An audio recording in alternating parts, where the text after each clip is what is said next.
All right. Well, I'm James O'Donnell. I'm from Dallas, Texas. I work on the Forgotten Hope 2 mod team. I've been with them for about a little over 2 years now. The first mod I was working with was the Point Defense Systems mod. They were a World War II mod, sort of a advanced naval simulation. I was interested in finding out, well, maybe I can join this project and use it as a way to generate more material for my own portfolio. The process of working on a mod is not much dissimilar from working on a professional game in terms of the jobs you're doing, the type of work you're doing. My role in the team is as sort of a coder and artist, sort of as a technical artist role. My primary responsibility in the team is making art assets for the mappers, for the other people in the team, but I also take on some technical roles. I code post-production shaders in a high-level shader language. I do some of the configuration and export work to help other artists to get their stuff into the game. So I sort of have one foot in both kind of departments there. With every engine, there's always a bunch of different limitations that you're going to run into. Some engines are better than others. We're lucky with Battlefield 2. We actually have a pretty full suite of mod tools. There's an editor where we can configure a bunch of stuff before we have to put it into the game. I don't believe they had that with Battlefield 1942, so this is a step forward from there. But there's still a bunch of different limitations that we run into from time to time. Unlike, say, Valve Source Engine or Epic's Unreal Engine, which is kind of designed as a middleware solution, so it's going to be used by multiple people. Those engines tend to be very flexible in what you can do with them. But the Battlefield 2 engine is designed for one game, for Battlefield 2.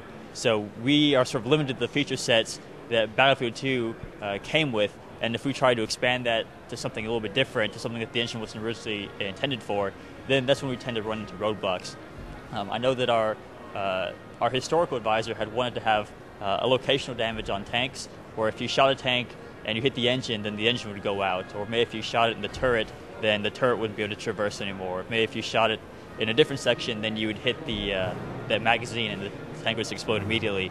We wanted to do something like that, but we really can't because the game just isn't coded to support that type of disabling features on the tank. There's some kind of elaborate workarounds you can do for some of that sort of thing, but a lot of it we're just kind of limited to what the engine was originally designed for. So those are the kind of main limitations that we run into, that we can reshape and repurpose a lot of things that are already in the game, but actually extending the feature set is something that's an order of magnitude more difficult. Well, the Forgotten Hope 2 mod team it's international. Actually, we've kind of got a pretty predominant German bent to it. I think probably the largest share of any one nation in our mod team is German. We've got guys in Spain. Our mod leader is from Spain. We got a couple guys from England. We got a guy from Moscow. We all communicate primarily over a forum that we have hosted that is hosted by Battlefield 1942 Files.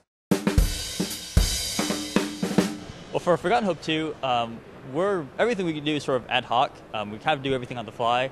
So with a lot of our work, what will happen is with our first campaign, for our first release, we're focusing on the North African theater of World War II. So what happens is that our mappers would think of different battles that happened during that period they'd like to reenact or to recreate.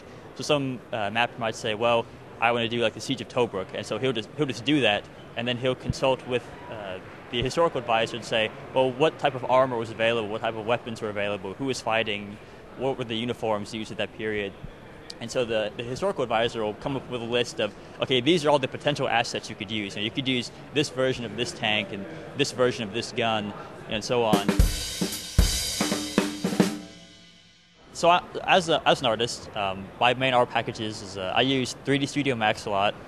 That's what the mod tool, or that's what the editing tools and exporter tools we're programmed for. So that's kind of a natural integration into the process. So I do my modeling there. I've also done modeling with Lightwave. I used to use that a lot more. Now I've primarily switched to Max, my main package. For doing stuff like character work, a lot of that I do with ZBrush. I use that for sculpting detail. All the texture work is done in Adobe Photoshop. That's sort of a standard application for all that purpose. And then for doing some of the post-production work I do for coding shaders, I prototype all that in ATI's RenderMonkey, which is a free software for testing all that sort of thing. We've got a pretty large staff of beta testers. They're all people that we've culled from the forums.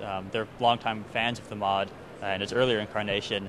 Once we've gotten to a certain point with our feature set is complete, we had I guess we were beta testing for probably about 6 months to a year before we released. That was like from the very beginning beta testing, which was relatively simple compared to the end stage of testing. But we had a pretty good staff of testers. We also looked through different clans that play competitively, that play on the different online tournaments.